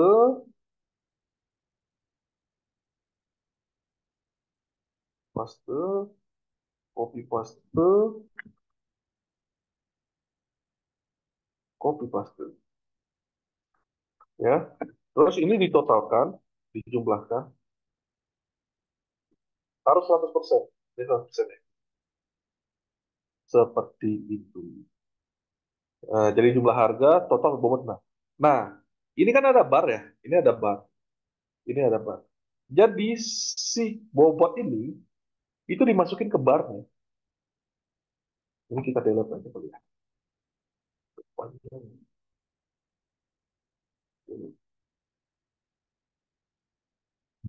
Ini dimasukkan ke barnya. Ini kita kecilin lah ya. Kecilin. Tulisannya jadi 6 aja.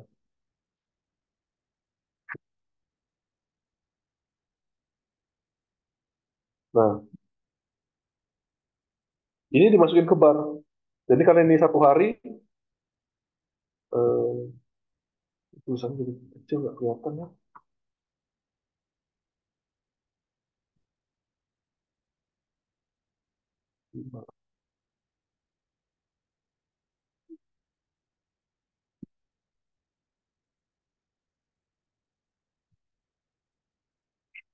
Nah, nah ini kita masukin nih di sini. Ini satu hari, kalau satu hari sama lah. Jadi 0,705 ini dijadiin cuma dua ini ya. Dua ini. Nah ini itu dimasukin. Ini kayak ini juga cuma satu hari ini sama. Nah di sini kan ada 5 hari. Ini terserah nih kalau mau 5 hari misalnya ini 3,878 bobotnya ini dibagi 5 boleh. Ini bagi 5 jadi asumsinya sama semua rata gitu pekerjaannya rata. Ini semua bagi 5 ya seperti itu ya. Ini sama masukin bobot-bobotnya. Nah, ini kayak ini ada 4, berarti ini dibagi 4 bobotnya.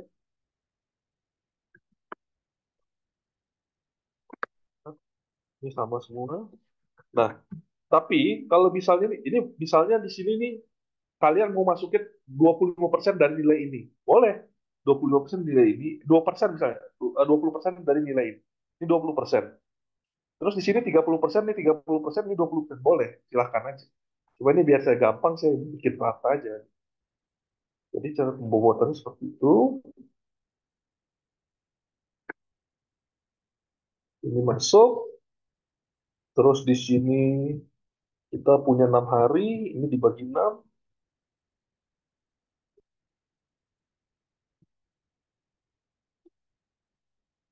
6, ya kan? Ini 3 hari, berarti ini dibagi 3.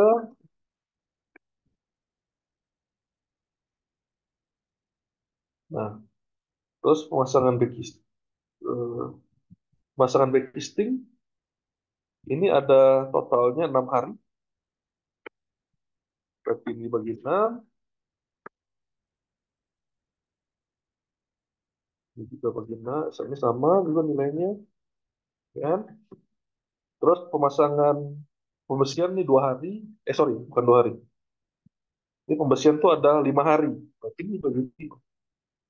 Ini bagi 5. 5,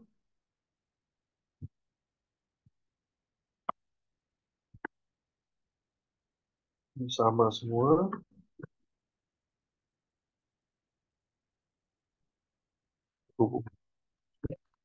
Pengecoran, ini Terus kolom struktur di sini dia ada 5 ditambah 5, 10 hari. Ini bagi 10. 10,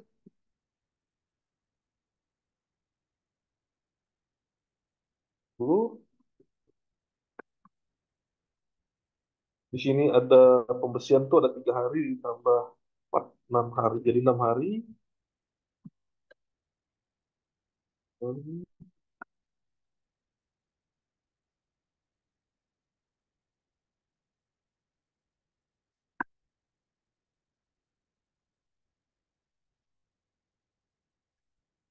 Cor mutu beton 1 hari. Nah ini balok struktur. Ini pembersihan dia ada 6 hari sama 5, 11 hari. Pembersihan ada 11 hari. Ini bagi 11.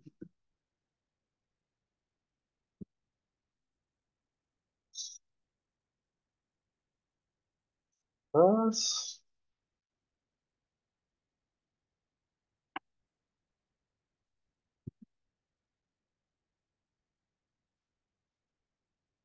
Terus di sini ada 5, 7 hari ditambah 7 hari. 14 hari existing. 14. Terus ini terus dijeda terus.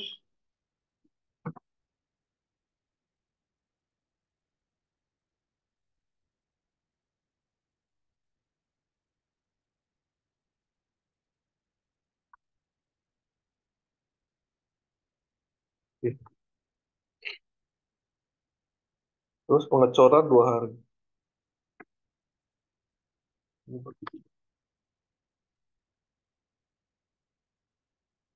Ini backtesting 5 ditambah 9, 9 tambah 7, 9 tambah 7, 16. Ini berarti bagi 16. Bagi 16. Bagi 16.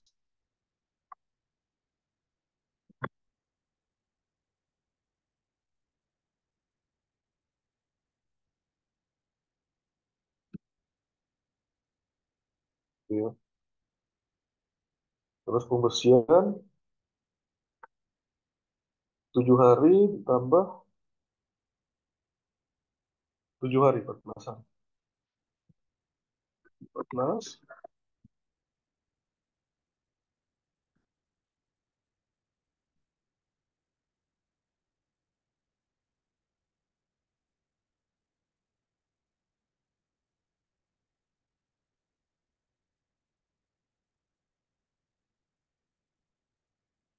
Ini pengecoran bagi 2. 2 hari. Oke. Setelah ini udah semua keisi bobot-bobotnya, terus di sini kita bisa bikin yang namanya kumulatifnya ya, jumlah kumulatifnya.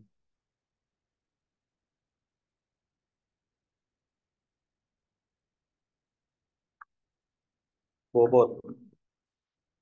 Ini saya punya contoh deh. Ini dulu. Is. Nah ini.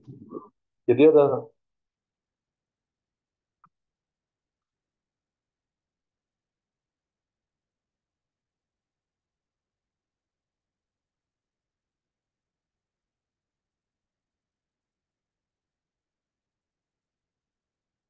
nah, terus ini,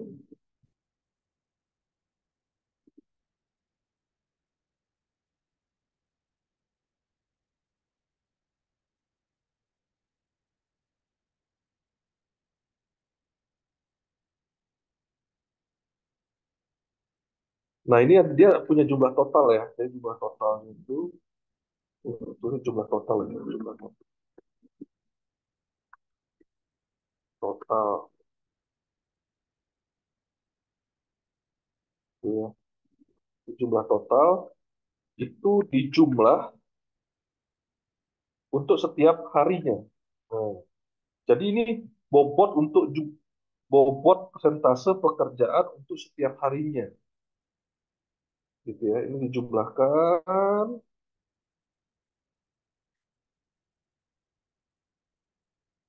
jumlahkan ya.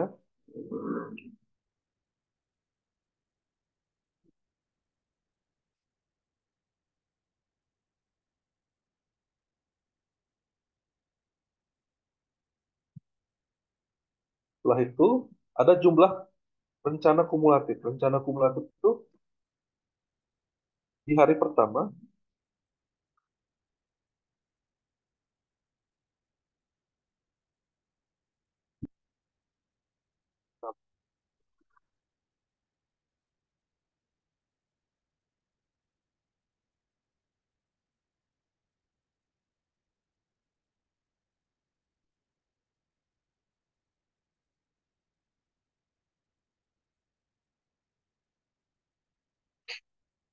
Oh, file Excel-nya dibagikan. Ya nanti nanti ya. Ya Mas Rizky nanti. Nah, jumlah kumulatif rencana itu adalah yang ini.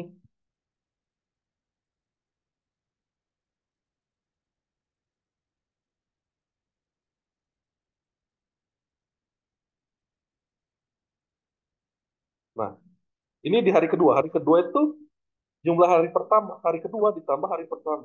Nah, hari ketiga ditambah hari kedua ditambah di hari kumulatif hari kedua. Jadi ini harus ditarik semua, jumlahnya harus 100%. Nah, ini kayak gini nih. Ini jumlahnya harus 100%. Di sini jumlahnya, sorry, sorry.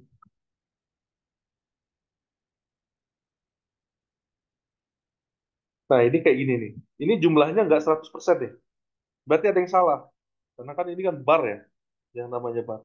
Ini kita ngecek, ini mau saya cek dulu, coba saya cek, saya hitung, ya kan? Set, set, itu nilainya sama dengan if ini harus sama dengan ini. Sama dengan ini, maka oke. Tiga, oke. Hmm. Terus ini saya uji, initial format, hmm,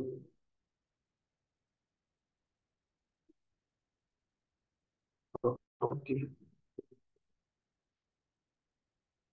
Ini, ini tinggal saya copy. Set.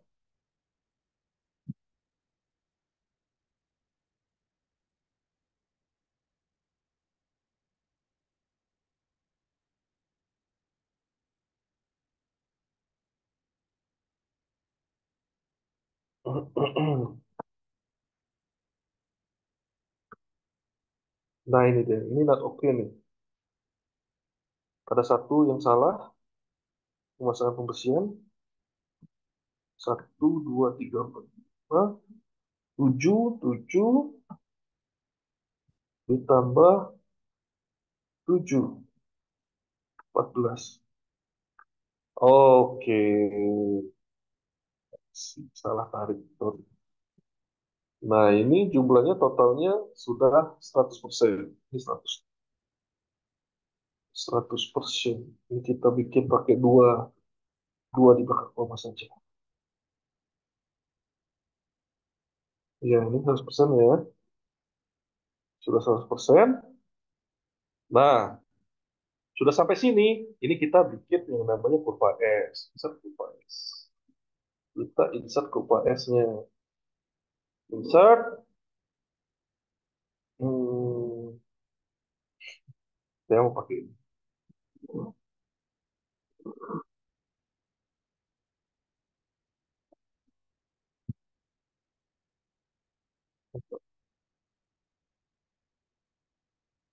Insert, kita pakai yang bodong dulu.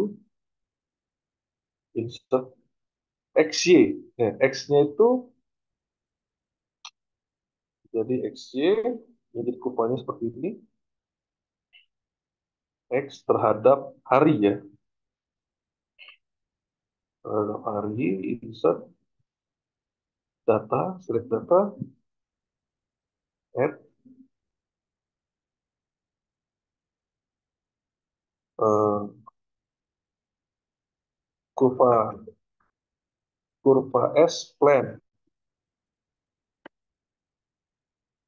X-nya itu hari, hari. Ini kita plot, ini kita sampai 91 hari ya anggapannya. Y-nya kumulatif, kumulatif, kumulatif ini kita plot ya, ya.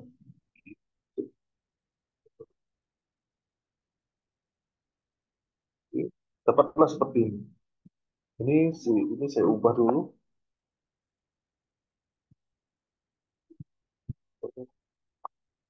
Saya ubah.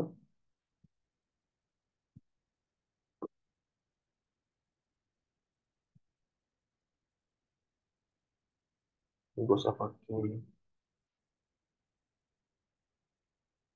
Yang tipenya nggak usah pakai titik. Oke. Terus ini saya ubah. Add format major bit length. Ini maksimalnya di nilainya. Sorry, ini nilainya.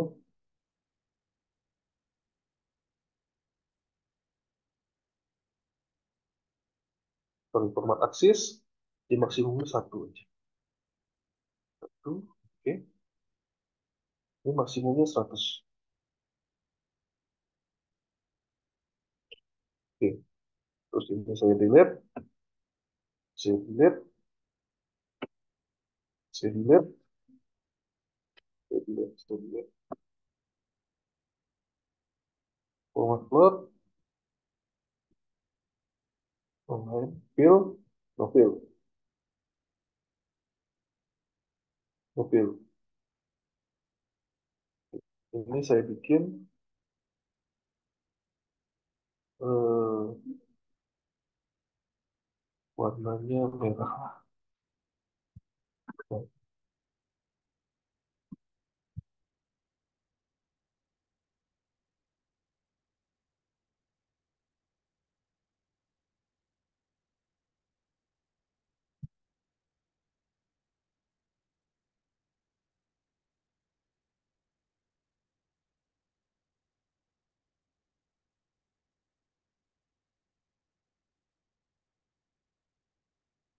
Nah, jadi deh ini kurva S.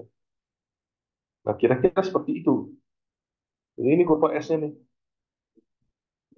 Kurva S dari pekerjaan ini. Nah,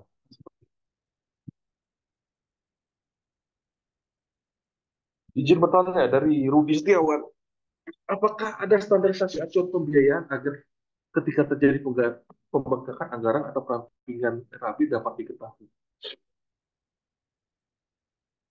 Kalau pembiayaan tuh tergantung dengan, jadi gini, ini maksudnya pembiayaan apa nih? Budgeting project atau seperti apa?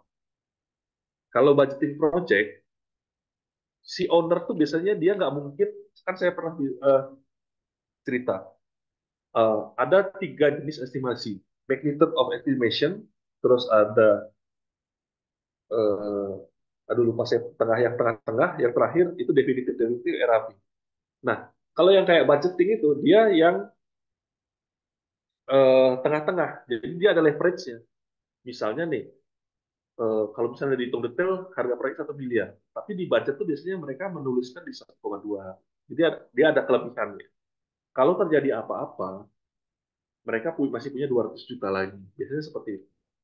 Dari mana standar? Nggak ada standar. Mereka menghitung. Menghitungnya bagaimana caranya? Kalau menghitung kasar itu bisa dari proyek-proyek terdahulu yang mirip. Jadi misalnya sama-sama ada proyek jembatan, strukturnya sama nih, struktur baja misalnya, baja komposit. Lebarnya ya mirip-mirip lah, beda-beda sedikit aja. Dia main-main rasio misalnya. oh proyek yang kemarin panjang jembatannya 10 meter itu harganya di 2 miliar misalnya. Oh kalau sekarang proyek saya 20 meter berarti kali dua lah kira-kira 4 miliar misalnya seperti itu.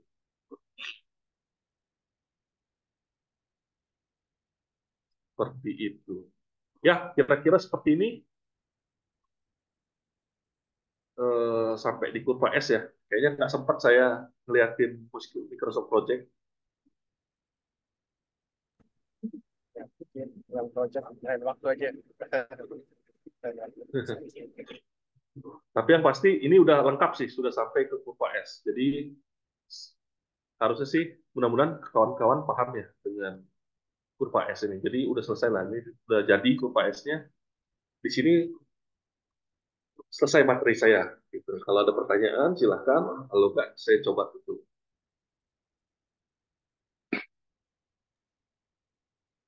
Oke, selesai ya. Ya, Baik, ini pertanyaan sudah terjawab semua ya, Eh, Mas Mas Gede. iya sudah. Tadi Oke, saya sambil jawab-jawab sih. oke, terima kasih.